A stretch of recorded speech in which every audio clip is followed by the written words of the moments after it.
Bienvenidos a Pop Doc! E assim, Hola, assim chicos que de assim que empezamos.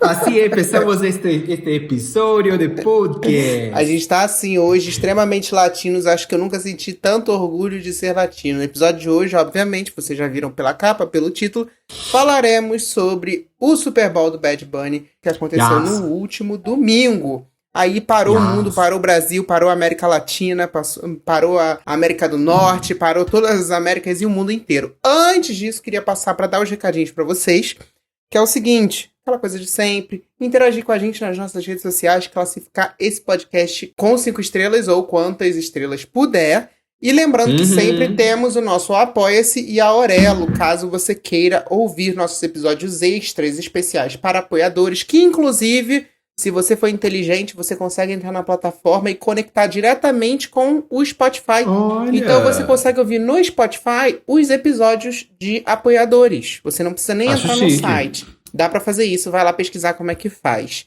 Ah, e lembrando que estamos disponíveis no YouTube. Importante falar isso. Verdade. Agora sim, vamos falar. Ahora sí, empezamos a hablar sobre esta noche. Quero saber o que vocês acharam da performance do Bad Bunny, no geral, assim. Vocês curtiram, não curtiram, se divertiram, se emocionaram? Porque eu ouvi muita gente falando sobre ter chorado. Eu sou um desses do bonde que ficou emocionado. Eu fiquei. Chorou, Paulo Correia? Um homem deste tamanho? Eu acho que foi uma grande apresentação, em geral, assim. Fiquei com a sensação de que vai entrar pra história, vai ser muito comentada aí no futuro.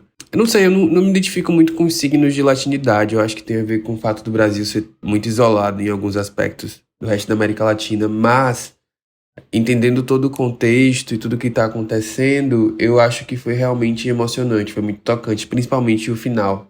Acho que ele foi muito inteligente na forma como ele construiu a apresentação e como ela se encerrou.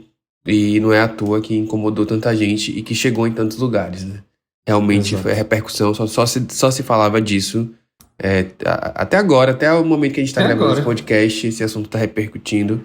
Então acho que ele fez um grande espetáculo no sentido de as pessoas pararem pra prestar atenção e pra comentar o que estava sendo feito ali. Eu acho que mais do que um show de entretenimento musical, digamos assim, foi um show político. E eu acho que isso que foi tão forte na mensagem que foi deixada.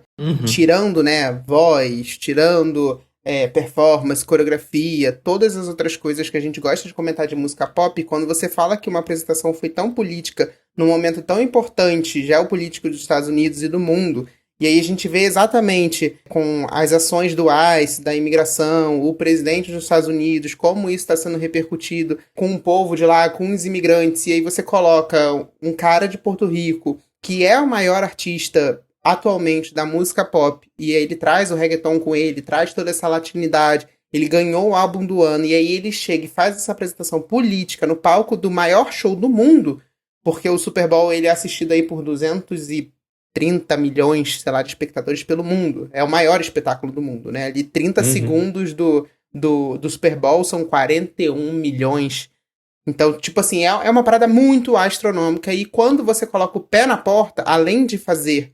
A gente sabe como é que a NFL não vou dizer conservadora, mas ela tem um certo medo de tocar em certos pontos. A gente já viu ao longo da história diversas polêmicas, né? Teve a Janet Jackson, teve a MIA, enfim, isso acontece, às vezes 1/1000 se torna uma proporção enorme. Então, quando o cara transforma ali os 15 minutos que ele teve em 15 minutos de ações políticas e discursos afirmativos ali importantes para milhões de pessoas... Eu acho que isso tornou tudo ainda mais bonito, sabe?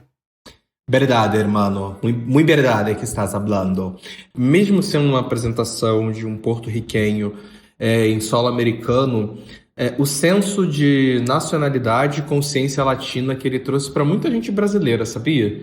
Acho que o Bad Bunny, na carreira dele como um todo, ele carrega esses símbolos latinos.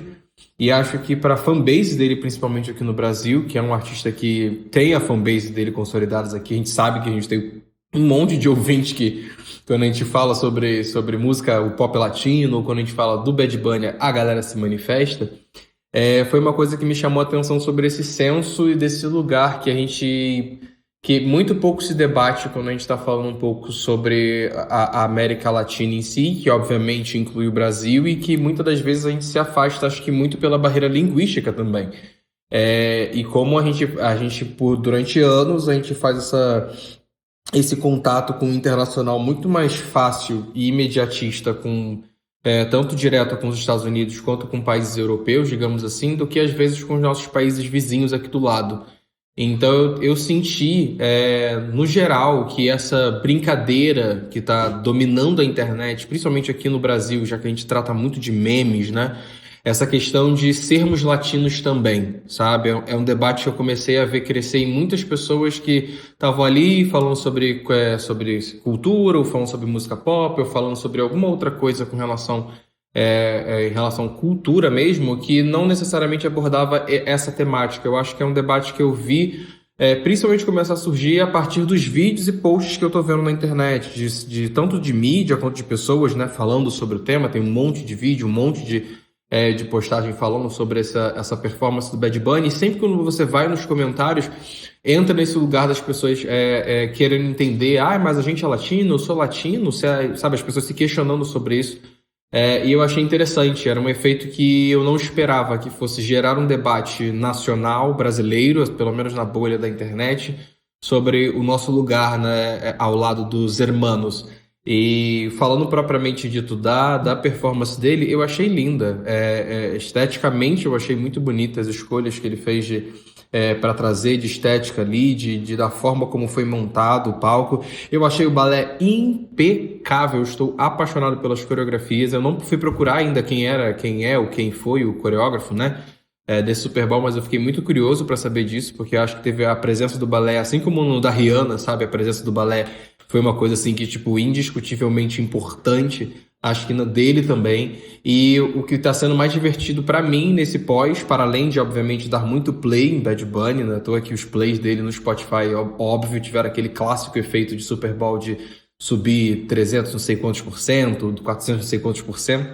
Acho que está sendo reassistir em alguns momentos e reparar em coisas que eu não tinha visto pela primeira vez, e reparar em referências que eu não tinha visto pela primeira vez, ou alguém fazer um link de alguma coisa que eu falei, nossa, eu não tinha reparado isso, aí reassistindo de novo. Então, pelo menos isso tá sendo divertido. Hoje, inclusive, eu me peguei voltando para casa, dando play na versão que tá no Spotify, disponível no Spotify do Bad Bunny, da apresentação como um todo. Algo que eu não tinha feito em outras performances, sabe? Eu nunca fui disponibilizaram muito, né? nas plataformas? Sim.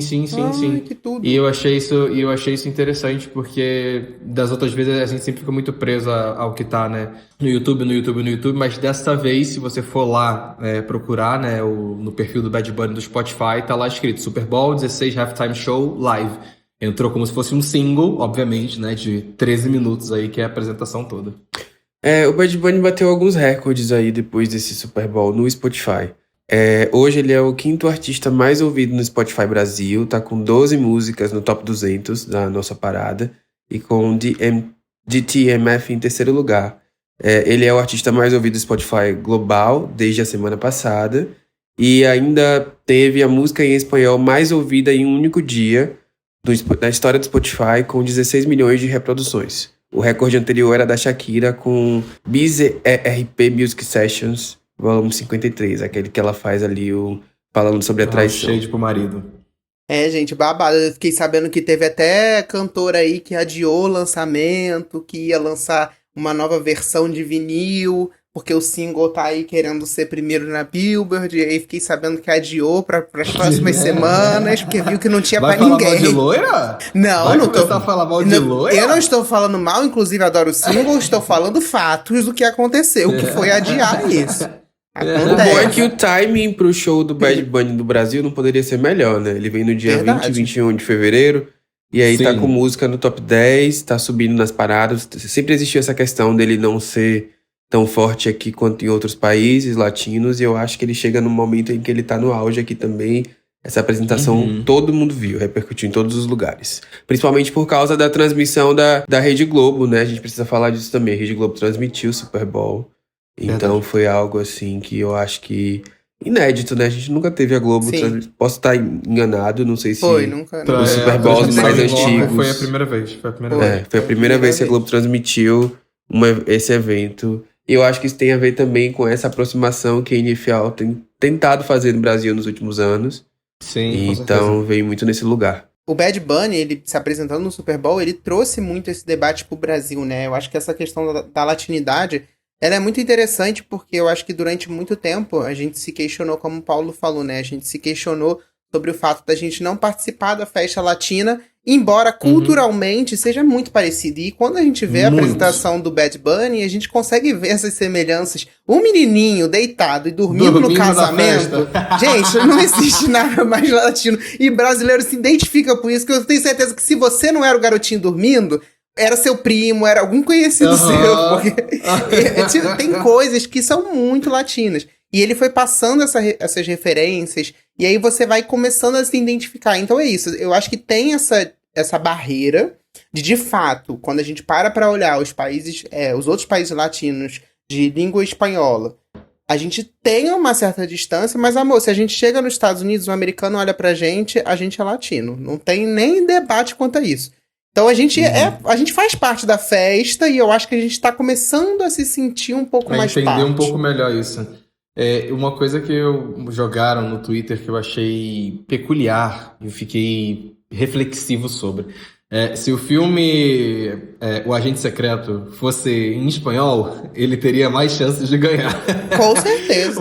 Uma pessoa no Twitter levantou esse debate assim: será que o Bad Bunny pavimentou para que a campanha de O Agente Secreto se torne um pouco mais fácil? Sim. Por ser um filme latino, né? Obviamente, tratar sobre as questões aqui do Brasil e tudo mais. Eu achei engraçado essa pessoa levantar essa pauta sobre isso, que eu falei assim, com certeza, a gente vê por Narcos, enfim, tem várias referências assim que a gente consegue entender que, de fato, o espanhol ele tem mais abertura no mundo inteiro. Então, quando você para olhar, se a Anitta realmente cantasse somente em espanhol e fosse sei lá, da Colômbia e não do Brasil, você pode ter certeza que ela teria uma abertura muito maior. Então, isso é um fato. Mas eu acho que a gente está começando a se entender um pouco mais como latinos, porque é isso, no fim das contas, quando a gente vai imigrar para um país, ou para a Europa, ou para um país como os Estados Unidos, ou até para o Canadá, enfim, a gente é lido dessa forma, a gente tem as oportunidades que os latinos têm, então no fim das contas é isso, não faz sentido se diferenciar se culturalmente a gente é parecido, se pro exterior a gente é parecido, se a gente se sente parecido, e a única diferença é a língua, né? E assim, diferente que a língua é muito parecida também, né? A gente super consegue entender. Diferente até a gente se esforçar um pouquinho e começar a falar um portunhol e eles falarem um spa português e todo mundo começar a se entender, sabe? Eu acho que é muito interessante a gente parar pra pensar nesse movimento que tem acontecido com relação ao Bad Bunny e a presença dele no Super Bowl, sabe? E muita gente veio questionar esse lugar dele, se ele era merecedor ou não dele estar lá, mesmo ele sendo um dos artistas mais ouvidos do ano, sabe? E antes mesmo desse convite dele pro Super Bowl, ou dele se tornar o artista mais ouvido do Spotify ou das plataformas, acho que o fato da trajetória dele como artista é uma trajetória muito interessante e muito importante, tendo em vista esse lugar que a gente sempre vê de tempos em tempos, assim, acho que uns anos atrás a gente para pensar no movimento que teve da expansão do reggaeton pro mundo, sabe? Quando a gente para olhar umas músicas que tiveram uns anos atrás que estouraram, assim, de repente a gente consegue se deparar com uma versão popstar desse pop latino, sabe? Com um artista que consegue trazer em sua totalidade, tanto musicalmente falando, quanto esteticamente falando, trazer esse pop latino para esse lugar do Star Quality, que a gente está muito acostumado a ver esse formato bem americanizado de artistas, no estilo tanto de The Weeknd até chegar a Beyoncé, e de repente a gente vê um artista em outro lugar, trabalhando de uma outra maneira suas origens. Eu acho que é muito legal e muito forte. Até o que é diferente muito, né, na dinâmica do Bad Bunny, é que eu vejo que é de fato, isso que é muito legal, né, ele chegar ali no palco do Grammy e no palco do Super Bowl e colocar o espanhol e falar em espanhol, a música deles tendo esse reconhecimento, porque a gente tem ao longo da história da música exemplos de artistas que conquistaram os Estados Unidos e conquistaram o mundo, trazendo a latinidade, mas de uma forma diferente. A gente tem Gloria Estefan, a gente tem a Selena Quintanilha, a gente tem o Ricky Martin, a gente tem, enfim, Shakira, diversos outros exemplos, mas que acaba que, pra fazer sucesso com a sua latinidade, tem que deitar ali pros Estados Unidos, você tem que cantar em inglês, você tem que atualizar, mudar um pouco a sua forma de cantar, o ritmo que você canta. E o Bad Bunny, não, ele trouxe justamente da forma raiz e ele conquistou o mundo assim. E até quando ele convida o Ricky Martin pra fazer a participação no Super Bowl, ele traz esse significado com ele, né? Que é justamente, primeiro, pra eu existir, existiu um Ricky Martin. E esse Ricky Martin que existiu, até pela música que ele cantou, ele existiu tendo que fazer concessões do que ele era como artista, de como ele cantava, de como ele se podou pra eu poder, hoje em dia, estar aqui fazendo essa grande festa. Porque a música que ele cantou foi justamente uma música que fala sobre como Porto Rico se transformou a partir do turismo e tal. Então tem um significado ali por trás e da música que ele escolheu pra ele cantar, sabe? Engraçado, eu vi um vídeo na internet assim, menino. Menino, você viu? De óculos. É verdade? Juro! Juro, ele tava falando sobre isso no vídeo dele, cara. Brincadeira, gente, o vídeo é meu, inclusive entra lá no meu perfil, @PauloRCorreia.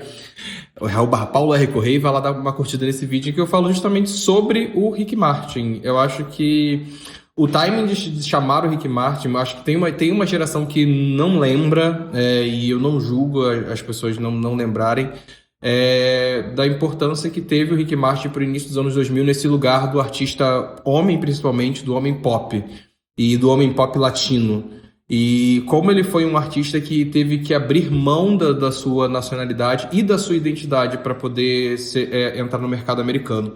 Acho que quando a gente para pensar tanto na trajetória de carreira do Ricky Martin, principalmente nesses últimos um mês, em que ele fez uma carta aberta para o Bad Bunny, assim que ele ganhou o Grammy de álbum do ano, no qual ele cita justamente esse fato de que você não abriu mão da sua identidade, você não abriu mão da sua autenticidade para você dominar o mercado, é muito no lugar de um artista que teve que abrir mão de tudo isso para tentar viver a carreira dele da maneira que ele queria, ou que ele tentou viver. Porque tem aí uma questão que algumas pessoas não acompanharam esse momento, inclusive a gente sabe porque a gente tem uma audiência assim, que não estava nem viva nesse momento em que o Ricky Martin estava fazendo essa transição pro inglês mesmo, na carreira musical dele, em que ele começou a ser questionado até mesmo da sexualidade dele, por causa da forma como ele se portava nos clipes, da forma como ele dançava, da forma como ele aparecia na mídia, a ponto de ir lá, no início dos anos 2000, de repórteres, de jornalistas que faziam entrevista. Tem a famosa entrevista dele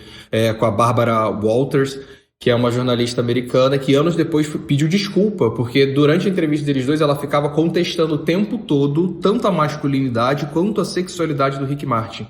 Então a mídia e a indústria, e quando eu digo aqui indústria, são os próprios empresários que cuidavam da carreira dele, disseram para ele não se assumir, para ele não falar que ele era gay, para ele não falar da sexualidade dele, para ele tentar se preservar o máximo possível desse lugar e ao mesmo tempo tentar se tornar mais polido, né? mais digerível para o cidadão americano, digamos assim, para ele conseguir entrar no mercado. E tem várias entrevistas, inclusive, anos depois, do Rick falando justamente do quanto isso foi prejudicial para a saúde mental dele, de como esse lugar de abuso para ele, de abrir mão, se eu não me engano, foi para o The Daily Show. Ele comenta justamente sobre esse lugar, de que o medo que ele tinha sobre assumir a sexualidade dele era de que ele poderia perder tudo, o tempo todo. Então toda vez que ele performava, toda vez que ele estava numa premiação, toda vez que ele estava numa apresentação, toda vez que ele estava numa entrevista, aqui estamos falando do início dos anos 2000, né? Ele tinha pavor, ele entrava, sabe o gay panic, que a gente fala assim das pessoas que são queer e tem medo de alguém descobrir que ela é queer. Então ele passou durante todo esse período de ascensão da carreira dele internacional passando por isso. Então ver que o Bad Bunny traz ele para cantar uma música que julga e fala justamente sobre como o turismo predatório, né, esse turismo que vai para um país para poder consumir a cultura daquele país e até mesmo moldar a cultura daquele país, querendo intervir no que aquele país produz ou cria, e trazer ele para representar isso é de uma magnitude, de uma força descomunal. Parando para pensar que para ele é muito mais num lugar de acerto de contas com o passado, aqui eu tô falando do Ricky Martin, né, dele poder olhar para o passado dele e falar assim, cara, finalmente eu tô conseguindo ver um artista que veio aqui da América Latina ganhar esse espaço lá fora sem precisar passar por toda a tortura e todos os problemas que eu tive que passar ao longo da minha carreira. Até porque o próprio Bad Bunny também já passou por vários momentos em que ele quebra essa heteronormatividade que se espera de um homem dentro do pop, e ele é abraçado num lugar completamente diferente. Então é muito feliz ver essa conversa entre gerações que acabou existindo ali nesse momento em que o Rick Martin aparece assim, na hora precisa, no cenário preciso, cantando a música mais certeira possível pra ele estar cantando ali naquele palco. Eu só não entendi porque eu não vi nenhum vídeo seu defendendo a latinidade da Lady Gaga. A Juanita. A nossa abuela, a nossa abuela Juanita. Eu vi umas threads no Twitter tentando defender a participação, tentando linkar a participação da Lady Gaga a algum conceito. E eu fiquei chocado com a quantidade de likes, porque era uma baboseira dizendo que ela estava simbolizando ali, porque os latinos em filmes sempre são representados como os cantores de casamento. Então a Lady Gaga estava ali como uma cantora de casamento, invertendo o papel com o Bad Bunny. Eu achei aquilo uma maluquice, aquele tipo de coisa que... Será que o Bad Bunny tá sabendo disso? Né? Porque a impressão que eu tive foi que ela tava ali só porque ele gosta muito dela, é fã dela, convidou, ela cantou. Não, peraí. Na minha concepção não fez nenhum sentido. Isso. Na minha concepção não fez nenhum sentido. O arranjo da música não ornou, não ficou legal. Mas enfim, é a Lady Gaga, a gente vai sempre querer assisti-la. Não, vamos lá. De fato, eu acho que teve um significado de ter a Lady Gaga ali. Eu não acho que ele chamou... E qual foi o significado? Lady Gaga. Não, claramente o significado ali foi que precisamos de aliados e que eu acho que ele não quis passar uma mensagem de que somos latinos e estamos contra os estadunidenses. E sim que somos We Are All America Together. Eu acho que, tipo, essa é a mensagem desde o começo. E quando ele traz a Lady Gaga americana ali, é justamente nesse lugar do tipo...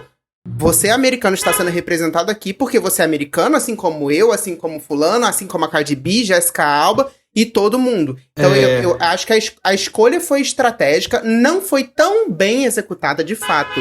Die With a Smile ali, o compasso da música não teve um tempero latino. Eu entendi que a música, inclusive... Faltou. Inclusive eu entendi dessa forma, não sei se eles pensaram nisso, mas eu tinha entendido que ela tinha escolhido essa música justamente que a letra fala, né? Se o mundo estiver acabando, eu tô com você, a gente tá junto, I'm gonna be next to you e tal. Então, eu tinha entendido isso, que ela é tão aliada ali, né? Ela tá representando a estadunidense que é aliada dos latinos ali, que ela canta justamente essa música. Mas aí, foi minha interpretação, não sei realmente... Podia ter cantado americano ou então Alejandro. Uma coisa que eu acho da participação da Lady Gaga, muito mais sobre a música, não o convite dela, tá? Eu acho que a música não ficou muito boa. Eu não gostei muito do resultado que ficou do arranjo. Eu ouvi uma pessoa falando assim, nossa, ela tava no Tom e a banda tava no Jerry. A sensação foi um pouco essa mesmo, tá? E eu fiquei um pouco nesse feeling. Mas sobre o convite dela, né? Sobre a presença dela, a leitura que eu faço também é um pouco dessa. Muito pelo momento em que ela aparece. No momento da apresentação em que está se falando sobre amor e união. É o momento exatamente que acontece lá o casamento, que inclusive é real. Foi um casamento real. Da audiência que está se questionando sobre isso, tá? O casamento é real. Então acho que trazer ela no momento em que se fala sobre o amor e logo no final, assim que ele está encerrando a apresentação dele, a mensagem que fica escrita na tela, gigante atrás dele, o que é mais forte que o ódio é o amor. Então, tipo... me soa muito mais nesse lugar de convite de que, tipo assim, somos a América e sim, também temos pessoas aqui falando de inglês. Me soa muito mais nesse lugar a presença dela ali ou não. Muito mais do que fazer uma apresentação puramente só com pessoas latinas e tudo mais. Então, eu tenho a sensação de que talvez tenha sido por esse caminho a presença dela lá, e tipo assim, é uma teoria que, assim como bem disse o Santana, até que ponto o Bad Bunny e a equipe dele sabe dessa teoria que foi criada na internet ou a interpretação que a gente fez. Mas é uma interpretação que pelo menos ela me dá um acalento, sabe, no coração, um calorzinho. Não, tipo assim, mas gente, a gente tem que ser inteligente, né? Peraí, foi o que eu falei no começo do episódio. O Super Bowl é visto por 230 milhões de pessoas. Ele movimenta 17 bilhões de dólares um dia só. Então, assim, ele cada detalhezinho ali, a mulher que estava servindo o copinho pra ele é a dona de um bar de Porto Rico. Assim, tudo é muito bem pensado. Vocês acham que uma participação como a da Lady Gaga Então, amigo, seria só tipo, vai lá, canta uma música e pronto? Então, mas por exemplo, o comparativo da mulher que estava servindo lá o copinho dele, que é a tia... esqueci o nome dela. Tia... É com T o nome dela. É minha outra abuela. A nossa outra abuela. Uma coisa que eu acho ali é num lugar um pouco diferente, porque o Bad Bunny, ele fez uma campanha para arrecadar financeiramente dinheiro para que o estabelecimento dessa senhora, que ela é conhecida por ter um bar, é um bar muito famoso em Porto Rico, para que o estabelecimento dela não fechasse. Então, em Nova York, É em Nova York? É em Nova York. É porto-riquenho em Nova York. É um bar muito conhecido que ele fez toda essa campanha financeira para que o bar dela não se fechasse e tudo mais. Então, tipo assim, era uma relação que ele tinha com ela um pouco antes. Então, assim, eu entendo o lugar dela ali. Eu acho que a Lady Gaga vem num lugar de... Eu acho, a minha sensação, de que vem muito mais externamente a ideia de colocar uma cantora americana ali do que a ideia surgiu do zero, já sabendo que a Lady Gaga ia ser convidada, sabe? Você acha que ela pediu ali no Grammy, ela foi no ouvidinho dele? Aquele gif ali, eu acho que aquele né? gif ali preciso, sabe? Foi ali, uma semana antes, e aí encaixaram de qualquer jeito. Exato. Olha, falando de curiosidade, a gente tava falando aqui do casamento, uma coisa legal é que esse casamento, ele foi real, porque durante, óbvio, a carreira de artistas famosos, eles recebem muitos convites para casamento ao longo do ano, né? Várias pessoas tentam contratar, tentam chamar pra tá lá, enfim. E esse casal, ele foi um dos casais aí que tentou, né, contratar o Bad Bunny, e ele, em contrapartida, foi lá, convidou eles para participar do Super Bowl. Mas não apenas para participar do Super Bowl. A equipe, algum integrante da equipe do Bad Bunny confirmou para Complex de que o cantor, ele assinou como testemunha do casamento dos dois. Então, para além de ter o casamento televisionado, o Bad Bunny também é testemunha do casamento deles. O divórcio deles é proibido, tá? Pelo amor de Deus. Eu me negaria a me separar da pessoa que eu casei no meio do Super Bowl. Exatamente, concordo. O Super Bowl do Bad Bunny se tornou o mais assistido da história. Ele superou do Kendrick Lamar, aí de 2024, e o do Usher. Que nós temos? O Kendrick de 2025, o Usher de 2024 e o da Rihanna de 2023. O Super Bowl vem numa crescente aí nos últimos anos. Eu acho que desde o Super Bowl do The Weeknd, ele só tá crescendo ano após ano. E isso também é muito reflexo da nova gestão. A gestão que começou ali no Super Bowl da Shakira com a J.Lo, que é a gestão da Roc Nation, né? Que o Super Bowl começou a fazer aí uma série de movimentos para trazer mais artistas negros e artistas latinos e para conversar mais com a cultura e com o contexto do que está acontecendo. Como o Levi falou no começo do episódio, né? Tem muito... o Super Bowl é sempre muito associado ao conservadorismo, eles são muito... eles têm muito medo do que falar, de como abordar, mas eu acho que nos últimos anos essa parceria que eles fizeram com a Roc Nation tem feito o show ganhar de novo relevância e impacto cultural, porque ele está conversando diretamente com o que está sendo falado nas redes sociais, com o que está sendo debatido e com o contexto atual, né, com o momento. Acho que esse Super Bowl do Bad Bunny foi a expressão máxima disso, assim. Ele chegou num lugar muito legal e o que eu acho interessante é que ele tocou na ferida, mas foi de uma forma que faz sentido para a NFL, entendeu? Não foi de uma forma que é política a ponto de, sei lá, prejudicar o espetáculo para eles financeiramente ou ter alguma questão. E justamente eles abordaram essa questão de somos todos americanos, né? Foi muito num lugar que por muita gente pode até olhar torto e falar, ele tá sendo muito pacifista. Tudo bem, mas ele tá fazendo um discurso ali para milhões de pessoas, numa escala que a gente nem imagina direito. A gente até imagina, mas não consegue conceber, porque, sei lá, mais de 100 milhões de pessoas assistindo uma coisa ao mesmo tempo. Então, é o que cabe dentro daquele espaço ali, esse discurso pacífico, somos todos americanos, é um discurso que combate o que o Trump tá pregando aí no momento, e ao mesmo tempo que é combativo, ele vem num lugar que não deixa de ser rentável, entendeu? Não deixa de fazer sentido para marcas, para investidores, para o mercado. Então, acho que eles conseguiram chegar nesse lugar aí em que o Super Bowl tem relevância, que não se isenta de falar de coisas importantes para o momento, mas que também não deixa de ser lucrativo e atrativo. Na verdade, se torna até mais lucrativo para eles. E o quanto isso influencia, né, politicamente e influencia as pessoas. Não é à toa que o Trump se doeu lá. Ele chegou segundos depois da apresentação acabar. Ele fez um post, né, nas redes sociais dizendo que foi um intervalo de Super Bowl o pior de todos os tempos, que é uma afronta à grandeza da América, e pipipi, papapá, todas aquelas coisas que a gente já tá... Toda a palhaçada que ele faz. É o web diva. Exatamente. Pois é, e para além da repercussão negativa, a repercussão positiva também, né? Eu acho que isso é muito demonstrado naquele momento em que o Bad Bunny entrega o Grammy para aquele menininho. E ele reproduz o discurso do Grammy. É justamente falando sobre as próximas gerações, né? Dando uma esperança para essas crianças e esses próximos artistas latinos que vão vir aí nos próximos anos. Você chorou, Paulo? Conta a sua experiência. Chorei. Amigo, quando ele resolveu entregar aquele Grammy pra aquela criança, a partir dali eu não era mais ninguém. Eu só sabia chorar. Inclusive, fica aqui uma informação para desmascarar fake news, tá? O menino, ele não é o Liam Ramos que foi preso pelo ICE dos Estados Unidos, tá? E começaram a se espalhar essa informação de que ele era o mesmo menino que o ICE prendeu algumas semanas atrás, porém não, tá bom? Ele não é. A única coisa que tem ali de curiosidade, né, e de referência é que esse menino, a roupa que ele está vestindo é igual uma roupa que o Bad Bunny tem. Existe uma foto do Bad Bunny quando criança, é a mesma blusa que ele está usando. Então, ali, para além de representar a futura geração de porto-riquenhos e latinos que podem se inspirar pela vitória do Bad Bunny, é também uma representação para a própria criança interna do Bad Bunny, que sonhava em um dia ser um grande artista, e ele está ali entregando o prêmio de Volta.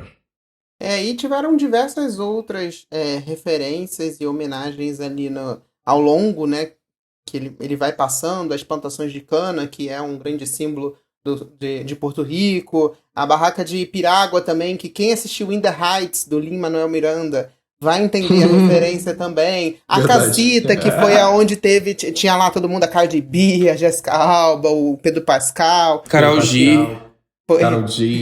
David Grutman, que é o pai da Anitta lá nos Estados Unidos. Podia ter levado o Wagner Moura também, né? Mas aí ia ser tudo. Nossa, ia ser muito bom, né?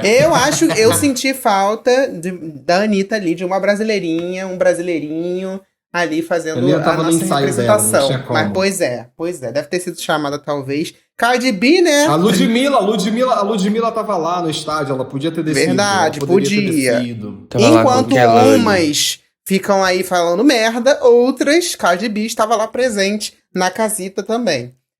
Olha, ele xingando a Nicki Minaj. Para de dar nome, Paulo. Deixa morrer em paz. Que chatice.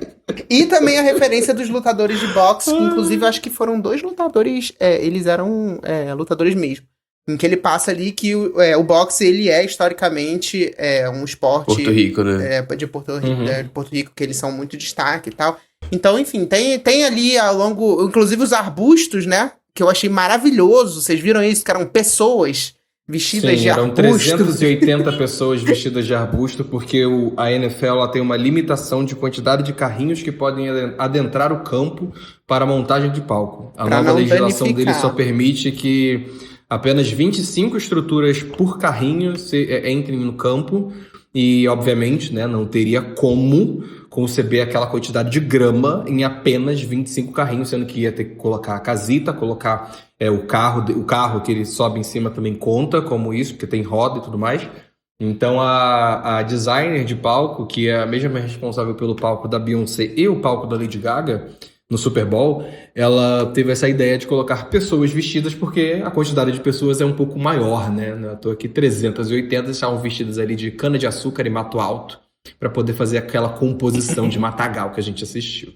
A Rolling Stone elegeu o Super Bowl do Bad Bunny como o segundo melhor de todos os tempos, atrás apenas do Super Bowl do Prince. Tudo bem. Tudo bem. Não vou criticar. Eu não vou criticar vou porque, né, exatamente. Sabe um recorde que a The Wire foi atrás procurar? O Super Bowl do Bad Bunny, ele foi o que possuiu o maior número de canhões de pirotecnia já feitos para um Super Bowl. Foram mais de 9 mil canhões que envolviam aí, óbvio, fogos, papelzinho cortado, fumaça, tudo que a gente viu ali explodindo, né? era justamente sobre esse lugar que ele resolveu investir aí em mais de 9 mil canhões e acabou batendo recorde aí de Super Bowl com o maior número de pirotecnia que a gente já assistiu durante um intervalo de tempo. A título de curiosidade, o Prince tá em primeiro, segundo o Rolling Stone, Bad Bunny em segundo, o U2 com Super Bowl de 2002 em terceiro, a Beyoncé com Super Bowl de 2013 em quarto, e o Dr. Dre, Snoop Dogg, Eminem e Mary J. Blige com Super Bowl de 2022 aí em quinto lugar, que foi a grande celebração do hip hop. Aí que eu não entendi, né? Caramba, hein, Rolling Stone. Caramba. U2, né? Agora, a Beyoncé fez cedo demais, né? Esse Super Bowl dela aí. Eu não acho que foi cedo demais, não. Não acho que foi cedo demais, não. Mas assim, demais, se eu fosse fazer um top 5 de Super Bowl, sendo bem sincero, não sei se a Beyoncé estaria nem dentro do meu top 5. Eu gosto, estaria dentro do meu top 10. Dentro do meu top 5, não. Eu concordo que não é. Essa é uma realidade, sabe? Eu acho que dá tempo. Eu acho que agora dá pra ela fazer outro.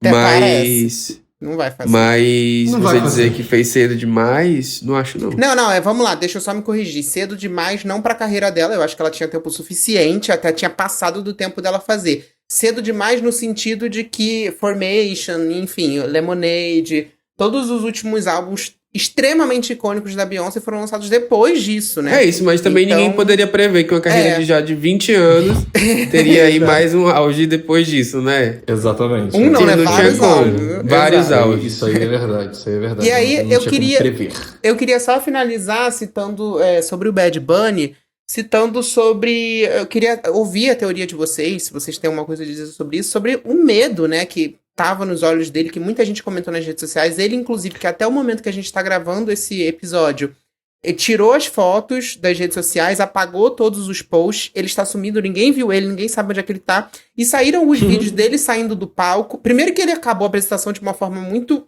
esquisita, isso é verdade. Ele saiu arrancando o microfone e saindo correndo. Segundo que depois que fizeram um vídeo dele andando, ele meio que tava olhando pra trás. Já teve também um rumor de que ele estaria usando colete à prova de balas no Grammy, e disseram que ele estaria usando agora também no Super Bowl. Eu acho que você tá assistindo o TikTok demais. Essa é a minha opinião. Acho que você poderia desligar um pouquinho. Tem que voltar pra vida real. Desativa como você faz com o Instagram. Desativa o TikTok. Assim, a opinião que eu tenho eu acho que sim, ele estava com um pouco de receio por causa do movimento, muito no lugar de que existiram movimentos políticos que incentivavam intervenção. Obviamente que nem chegou perto de acontecer. Sobre o final da apresentação, acho que não fico pensando que foi no lugar de terminar de qualquer jeito. Acho que ele se jogou pra festa, sabe? Tô que a música mais famosa de trend do DB Tirar Umas Fotos deixou pro final, sabe? Ele deixou pra cantar ali com a galera, se jogando, e tipo, arranca o microfone e vai abraçar os amigos, que inclusive é um grupo que aparece ali na reta final, que ele abraça, são amigos dele, de produção e tudo mais. Mas eu não acho que tenha sido nesse lugar não, saca? Eu sinto que provavelmente ele, obviamente, se preserva muito no sentido de receio do que pode acontecer pelos malucos americanos, porque americano é maluco, gente. Americano entra em escola pra fazer tiroteio pra matar criança, sabe? Então acho que muito no lugar de que ele devia estar querendo se preservar, sim. Principalmente por causa desse movimento todo do ICE, da própria postura do Trump, que minutos, segundos depois que a apresentação acabou, ele já tinha um textão para falar mal sobre. Então eu sinto que ele quis se preservar nesse sentido, sabe? De querer sair dali para poder ir para um lugar seguro e viver a vida dele tranquilo. Agora, com relação às redes sociais, acho que só foi estratégia mesmo de querer desaparecer com tudo. Será que vem um álbum por aí novo, alguma coisa? Pode ser também. Um remix, alguma coisa. Exato. Eu pensei muito mais nesse lugar. E de resto, o que eu tenho pra dizer é, marcas, me levem pro show do Bad Bunny, por favor. Eu até diria que, tipo assim, é uma puta estratégia ele sumir, e aí, tipo assim, só voltar daqui a alguns anos com um novo álbum. Mas ele vai fazer show no Brasil no final do mês. Tipo assim, o comeback do Bad Bunny, tipo assim, meu Deus, ele desapareceu depois do grande momento auge dele, seria histórico. Mas ele vai fazer show no Brasil agora, ele não vai sumir. Então, assim, não faz sentido pra mim. Eu achei meio esquisito. E esse vídeo, se vocês não viram, procurem o vídeo dele dando entrevista ali no finalzinho, que ele fica meio que olhando pra trás, fica meio apavorado, não fala direito e sai correndo. É meio estranho. Eu achei meio estranho. Teoria da conspiração? Tá vendo muito TikTok esse show de Levi. Não. É isso. Nosso correspondente do TikTok trouxe as conspirações que a audiência estava precisando. Pois é. Temos Falando de indicações aqui da semana, eu trouxe uma porque eu deixei passar no carnaval, porque na verdade tem isso, né? Carnaval a gente tem música que cresce de última hora. E aí aqui no pré-carnaval de Salvador, o Tony Salles está crescendo muito com a música Panameira. Vocês não têm noção de como essa música tá tocando em tudo que é lugar. É a aposta dele pra esse verão, eu não tava dando nada por ela, mas eu acho que ela vai chegar gigante no Carnaval de Salvador. Assim, pelos dias de furduns que a gente teve aqui, pelos dias de pré-carnaval, essa música vai chegar maior, arrisco dizer, do que, sei lá, o Jet Ski que tá tocando muito aí pelo Brasil afora. Então, vem aí, eu acho que vai ser a grande competição do Carnaval esse ano, Vampirinha e Panameira aqui em Salvador. A música é boa, essa Panameira também, ela é boa, sample de Guantanameira, da música cubana, e tem tudo a ver, inclusive, com o episódio que a gente acabou de fazer, que tem referências latinas. Então, é total latinidades essa música. Eu gosto muito também da música de Aline Rosa, mas ela não vai tocar, não vai irritar. Vai ser uma coisa que só gays de carnaval de Salvador, micareteiras, que estarão lá no bloco da Aline no sábado junto comigo. Mas você não quer indicar? Você só indica se for irritar, se não for irritar não é arte? Vão escutar também, é porque eu não lembro. Deixa eu ver o nome da música aqui, peraí. Eu não sei o nome da música. Enquanto você procura o nome da música, eu quero comentar sobre a Lili Lineker, que lançou aí a música dela, que já tinha Charme, tocado né? tanto no Tiny Desk. Fala, amigo? Charme. Isso. E, assim, eu achei que... Eu vi um comentário, inclusive do Jovi aí, que é jornalista, falando uma coisa que é muito verdade. Eu acho que o timing dela para lançar essa música foi um pouco... tardio, principalmente numa música que chega com um arranjo diferente do que as pessoas que se acostumaram e gostaram de ouvir, sabe? Sem a presença ali de um coral, um arranjo diferente, obviamente, do que ela fez no ao vivo. E eu acho que é por isso, dessa chegada tardia e dessa mudança de arranjo, que a música não apeteceu tantas pessoas assim quanto eu achei que fosse na hora que ela fosse lançada oficialmente nas plataformas digitais. Mas tá aí. Não, vamos ler os comentários né? É muito tempo que a gente não faz isso. Vamos, faz tempo que a gente não lê comentários carinhosos. Vocês estão cada vez mais carinhosos com a gente. Gente, o que tá acontecendo com esse povo que estão xingando a gente todo dia? Todo dia uma crítica diferente, gente. Não tô Dessa vez, com nada. se quiser me xingar, eu só vou aceitar se o xingamento for em espanhol, tá? Pois somos latinos. Cuidado que nosso bando latino aqui vem em peso. Teve um menino que ele fez um comentário assim que eu fiquei bem... Eu fiquei até lisonjeado com o esforço que ele fez. Porque a gente tava falando do Grammy, a gente falou de todos os artistas que estavam lá, das premiações e papapá. Só um parênteses, gente, o nome da música da Aline é O Bloco Mais Bonito da Cidade, tá? Que eu não falei. Enfim. Mas aí, em algum momento no episódio, eu acho que por 3 segundos, o Xande Levi fez uma pequena citação a Beyoncé pelo fato dela não ter ido.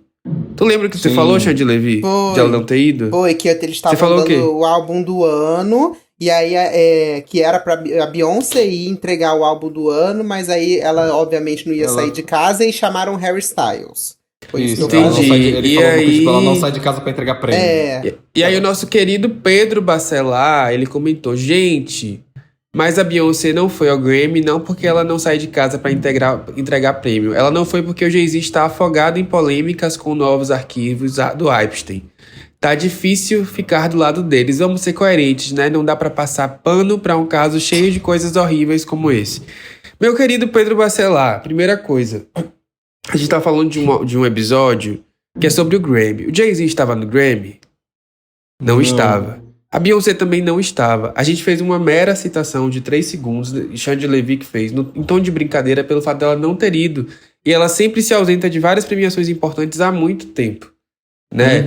Aí a gente vai falar aqui do caso Epstein, já que você citou. O Jay-Z, ele realmente tá lá citado entre, sei lá, mais de 3 bilhões de arquivos, mas é uma denúncia anônima feita que remete a uma época que o Jay-Z nem famoso era. Ele era um cara pobre, fudido, lascado, etc e tal. E aí o FBI pegou essa acusação e arquivou, porque não faz o menor sentido. Como é que você acha que uma pessoa que é pobre, fudida, lascada, não era conhecida, faz parte de um esquema com bilionários que nem sequer sabiam quem ele era? Entendeu? Não é porque você tá lendo o factoide dizendo assim, Jay-Z é citado em tal processo, que ele faz parte disso necessariamente. Né? A gente não vai ser responsável aqui e sair acusando as pessoas porque vocês querem a cabeça do Jay-Z numa bandeja. Entendeu? E esse é um comportamento que muitos fãs de diva pop replicam. E tudo isso gira em torno de ter um motivo para atacar a Beyoncé. Exato. É só isso que vocês querem no final das contas. E aí, se de fato o Jay-Z for culpado de algum crime, alguma merda que ele fez na vida dele, ele vai pagar por isso. E tudo certo, a gente também não vai se isentar de falar. Agora eu não vou ficar inventando coisas a partir da sua percepção e do seu desejo de querer ver o Jay-Z se fuder e a Beyoncé se fuder. Aqui nesse podcast não é sobre isso. Matou. Como diria a ouvinte Jéssica também nesse episódio, ela comentou: briga. Eu fui ler sobre o caso Epstein essa semana, porque o Pedro Bacelar não foi o único gay de chart que veio encher o meu saco com relação ao Jay-Z, sendo que eu nem falo de Jay-Z, porque eu não sou fã de Jay-Z. E eu fui ver o que era de fato, e realmente ele não tem nada a ver com o caso. Nada. E aí eu fui pedir, as pessoas estão tão malucas, porque eu postei no Twitter, gente, vocês têm algum link, algum material apurado jornalisticamente com o que é fato, com o que é mito sobre o caso Epstein? As pessoas vieram me atacar. Tudo é verdade. Tudo que tá saindo é verdade. Não tem teoria da conspiração nenhuma. Pronto. A gente sai acusando todo mundo tudo é verdade. A gente vive assim. O mundo é assim. É isso. Ai, me poupe. Um comentário importante que traz uma errata sobre o episódio passado é que a Kehlani realmente é lésbica. Antes ela se declarava como cala a boca, Levi, escuta. Antes ela se declarava como bissexual e aparentemente aqui o Blue Hordes comentou que ela se declarou recentemente junto com inclusive com o namoro até que ela tem com a melhor amiga dela, a KWN. Inclusive que ela chama a música juntas. Uma errata para o Paulo, porque eu falei que ela era bissexual, eu falei que ela era lésbica, e aí ele quase me bateu aqui virtualmente, e depois disse que ela era bissexual. Olha, então fica a errata gay para você. Sofrendo, né? Eu fico com pena de mim, porque eu sou muito atacado. Inclusive o Rodrigo Pereira, 4884, ele comentou, ansioso pelo pit doc da boa menina que não gosta de abraços. Ele tá aí ansioso. Que bom, Rodrigo, fico feliz, vai ter. A gente falou que vai fazer o pit doc aí do álbum de Bossa Nova. A gente falou? Falamos, a gente prometeu, agora a gente vai fazer. A gente bateu no martelo? A gente prometeu. Eu não lembro. Prometemos. Eu não lembro de ter batido martelo de nada, Dudu. No episódio, né? Tu que ele falou. Eu não lembro de ter batido martelo a gente já falou 2 vezes que ia gastar um pit doc com a Luísa Sonza, não, mas tudo bem. Pois a gente vai fazer, sinto muito. Agora não tem mais jeito. Tem um aqui do Ferzan Lucas, no episódio de Aposta do Carnaval, que ele comentou: quando o Santana vai falar da música da Cláudia, o Levi teve a mesma reação dos Anitters quando a Anitta anunciou que incluiria os tablets da Samsung na publi. Me representou. Lamento, mas a música de Cláudia Leite para o Carnaval esse ano é boa, entendeu? Foi exatamente isso. Gente, pelo amor de Deus. Inclusive, Cláudia Leite foi atacada essa semana, entendeu? Verdade, foi atacada por um viado. Foi. E não fui eu, hein? Entendeu? E não foi o Xande Levi. Quando eu vi a notícia, até pensei, será que foi o Xande Levi que jogou será água que nela? Será que era o Levi que tava no camarote? Não, jamais faria. A gay que atacou ela é do Piauí, né? Exato. Então, gente, vamos ter noção. Não vamos levar o Pop Doc pra vida real, o Twitter pra vida real. Por favor. Fica aqui o recado. Olha, a Lelai Neal também comentou no Aposta de Carnaval, dizendo assim: eu preciso dizer que estou em Salvador e fiz uma aula de fit dance aqui. Que delícia é o pagodão, né? Teve Pedro Sampaio, teve Anitta, mas não tem jeito. Aqui reina o pagodão e é bom demais. Aí, ó, concordou Entendi comigo. o que Santana falou sobre Vampirinha ser uma música para curtir com o povo. E Panameira, né, a música que a gente inclusive acabou de falar, do Tony Salles, é boa demais. Aí, pronto. Tá aí, pronto. ó. Aí, trazendo Pop entendeu? Doc pra vida real. Aí você pode trazer Pop Doc pra vida real, é um exemplo bom. É isso, meus amores. Você que é apoiador, tem um episódio sexta-feira pra você extra aí também. E pra você que não apoia, fica tranquilo. Na semana que vem tem episódio também, tá? Segue nas redes sociais. Não se esqueça de compartilhar esse episódio com os seus amigos. Bom carnaval. Saber, né, entendeu? Aproveitem o carnaval. E eu tenho uma pergunta pra vocês. Bebam água. Quem vocês querem que seja o nome do Super Bowl do ano que vem? Fica a dica pro comentário. Britney Spears. Eu quero ver, que estão falando que vai ser a loirinha mais um ano. Vamos ver. Um beijo. Tchau. Beijo.